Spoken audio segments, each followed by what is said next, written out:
So for our FHL calf raise, the aim of the game here is to keep our shoulder, hip, knee and ankle in a nice straight line. The further you are away from the wall, the greater the challenge is going to be.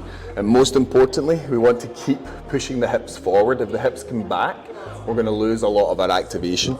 So hips forward into the wall, and the focus here is to come right up onto the big toe. So we're pressing the big toe firmly into the ground. We're holding the top position for 2 seconds, and we're making sure again that we keep those hips nicely forward. We don't want to see the hips coming back at all. This is a different exercise, a different target. So hips in extension, press and hold at the top for 2 seconds, ensuring we don't roll to the outsides of the feet.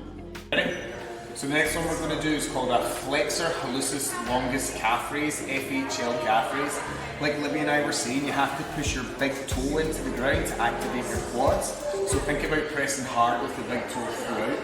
Hands into the wall. I'm going to keep my ankle, knee, hip, shoulder in a straight line. So I've got to pull my hips forward and in so I can feel a stretch in the calf. Then from here, I'm pressing up onto the tippy toes and controlling on the way down. Up onto the tippy toes, control on the way down. What we don't want is we don't want you coming up and out onto the sides of the feet. It's got to be from that big toe with a good squeeze at the top.